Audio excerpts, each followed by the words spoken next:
Good morning. Everybody, like we turn me to Proverbs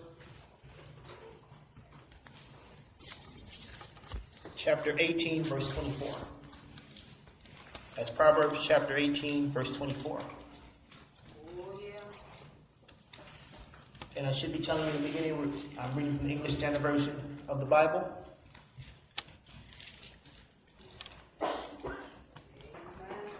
When you have it, please say amen. Proverbs chapter 18, verse 24 reads as follows. A man of many companions may come to ruin, but there is a friend who sticks closer than a brother. I want to title this lesson, A True Friend. A True Friend. So let's talk a little bit about our book for a moment. Now, the book of Proverbs is written and authored by King Solomon. Now, the Proverbs is one of the 39 books of the Old Testament, and our writer Solomon is, of course, the son of David and was at one point the king of Israel. King Solomon was the one which asked God for wisdom. Okay, so I did a little research this morning, and I compiled. I went across every social media that I have, and I compiled a list of friends. So on Facebook, I had 491 friends. On Instagram, I had 135 followers, and I was following 251 people. On Twitter, I had 57 followers, and I was following 37 people. That's a lot. That was a lot of numbers.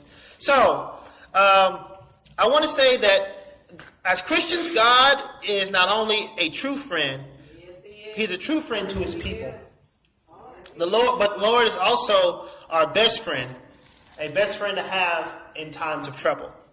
You see, in the midst of our battle, God is the best friend to have, because God knows where everything is. He knows how to get through the storm we're facing. He knows everything.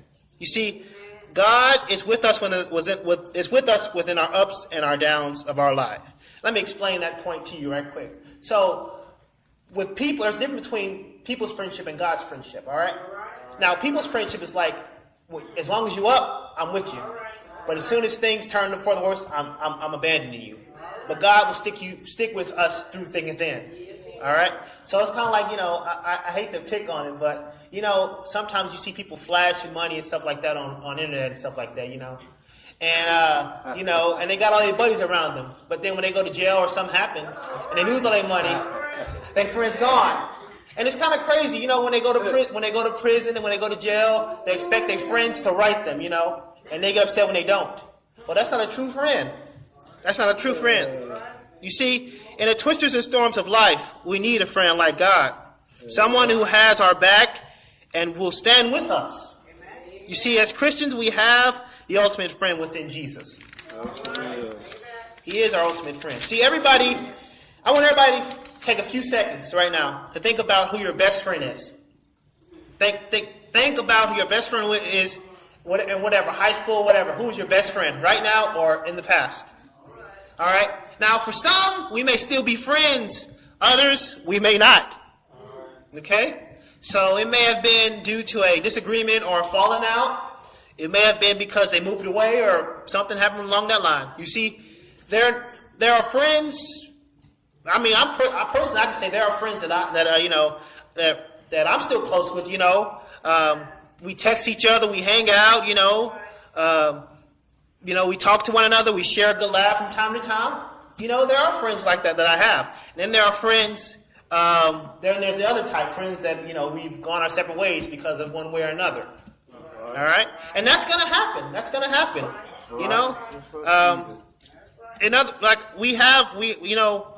Friends will come and go in our life like a revolving door. They're not gonna stay forever. Like I said, I had friends who I thought would stay forever and they left, and friends I thought who would leave and they stayed. All right, so I'm gonna tell you two examples of friends I've got. One friend I had, he was my best friend. And then I wouldn't do something that he wanted me to do. And I'm going to tell you, I prayed about what he wanted me to do. And the Lord told me no. And so he got upset with me. And so we're not friends anymore. Then there's a friend who when we grew up together. We've been friends ever since the playground. And we've been close like that. We're still friends to this day. So those are two examples. You see, and God, and see, when you look at it from a point of view of God, you see some friends are here for a lifetime, like you say, and some are here for a second. You see, and God is and should be one of those friends you have for a lifetime. God is the friend that we have for a lifetime. He's going to stick with you. You see, as Christians, we have to be careful of our circle of friends. We have to be careful. You see, be careful of so-called friends who gossip to you and about you. You have to be careful about those type of friends. You see, you have friends which, there are issues within our own life, and we know if we talk to them about it, it's going to spread like wildfire. There are friends, I know it. There are friends you got issues in your own life that if you tell them, it's going to be everywhere. You see, because we know, it doesn't matter, how close we are, how long we know them. If you tell them, they're going to tell somebody, You see, but God is the type of friend that we can go to about anything. God is that type of friend, and he won't tell nobody. He won't tell nobody. It's between you and God. God is the type of friend that we can talk to about anything. We can talk, not only can we go to God, we can talk to him about anything. We can talk to God. We can have a conversation with God. That's the type of friendship that we need to desire for. And we have that friendship in God. We have that friendship where we can talk to him, go to God, and he's not too busy for us. Monday through Sunday, 24 hours a day, 7 days a week. God is there for us. He's never too busy for us. You see, when we talk to God, it's between, like I said, it's between he and us. You see, we don't have to worry about it ending up on Instagram, on Twitter, on CNN, on Fox, on MSNBC, or to the press online, or to the streets. It's between you and God. You see, and we have to, like I said, we have to be careful of friends who play both sides. One friend who'll say, well, she said, a good example would be the Civil War. If you play North versus South, in the scenario, you're the North, the person that I guess you don't like would be the South. And so the person in the middle is your so-called friend. And what they would do is they play both sides and say, okay, the North said this about you, the South said this about you, and then you'd be fighting with each other. That's the point of the person in the middle. You see? And I also want to highlight in our relationships, friendship has to come first and foremost before relationship. See, we wonder why so many relationships today don't work out in today. And I'm going to explain that to y'all right now. You see, it's different than it was back then. All right? It's different. You see, a person back, they don't get to, how to put it, this generation, I'm going to say my generation, really don't get to know a person before you get with them. They don't. And so what happens is basically you text the person and, hey, we together. You didn't get to know the person. And so then when things go wrong in a relationship, or when all hell breaks loose and you have a kid bomb, and all hell breaks loose, you blame God, you vent to God, you vent to Facebook. When God did not tell you to, but you didn't, one, you didn't get to know the person, and two, you didn't consult God about what you did. You did not consult God about what you did. That's why we have to get to know the person. What is their dislikes? What is their likes? What kind of person are they before we get into a relationship with them, before we marry them, before we, and it's not the same as it was back then. So it's got to be a point where, it's got to a point where we bypass the friendship and go straight to relationship. We don't consult God. We don't ask how he feels about it. We don't get to know the person. And that's why so many relationships break apart. You see, before we can have a relationship, we have to get to know the person. And then when it, like I say, it doesn't work out, we complain. We complain to people, we complain to Facebook, we complain to God. When it's not none of their fault. The only person's fault is the one in the mirror, and that's you. Not you in this room, though. I'm just saying, you people in general. People in this room, you see. See, and then another thing is that friendships fall apart, like I said before. Now, friendships fall apart over things like men, over women, Friendships do fall apart. You fighting over a woman or you fighting over a man, your friendship break apart. You see, money, politics, petty things. Okay? Now friendships can break apart over little things and big things. What might be little to you might be big to somebody else. So you might have a friendship where you feel like it was money, and another person over here, they had a friendship and broke over money was a big thing. Whether it's $2 or $200, people get upset about friendships break apart like that. You see, as Christians, we have to be careful of friends who do wrong. You see, or friends who encourage us to do wrong. You see, they are not our real friends if they want us to do wrong. You see? And a friend that tells us to drink and drive, that's not a good friend. Or a friend that tells us to commit adultery, that's not a good friend. Our real friends look out for us and encourage us. You know? God is the kind of friend that looks out for us in our battles. God is the kind of friend that encourages us in our battles. And don't let those so-called friends who try to peer pressure us into doing wrong. Don't let those friends who try to peer pressure us to do wrong. Don't let them peer pressure us into doing wrong. You don't let them egg you on to do wrong. Because you may you may make a decision that you will regret for the rest of your life. Just by following their lead. Just by being there, you know. You ever, and then it's this thing I was reading about court, about criminal cases. And you know that just by being with a person when a crime is committed, you're considered an accessory to a crime. Now, just being by that person, just by being with that person, it's an accessory. So you can go to jail too, just like they can. You didn't have to drive, you didn't have to pull the trigger, but just being with them. That's right. Wrong place, wrong time. That's right. Wrong place, wrong time. See? And, be careful of friends who take baths in mess and drama. Be careful of friends who keep stuff stirred up. And, I like to use props a lot, so I got a bowl from the back, and I brought it in. All right. So this is a bowl, right? All right. So you have people in your life, not just friends, but family as well. All right? That's the point I want to make really clear. Now, they're going to keep stuff stirred up. They're going to keep stuff stirred up, drama and mess stirred up because they get off on that. They get off on that kind of stuff. All right, another point we can make is this, is that when you're hanging with certain people, be careful of the habits they keep. Because their habits will rub off on you. Their habits will rub off on you. And we have to be careful of certain people, certain people we associate. I believe our circle plays a key role in our success. Who you hang around with.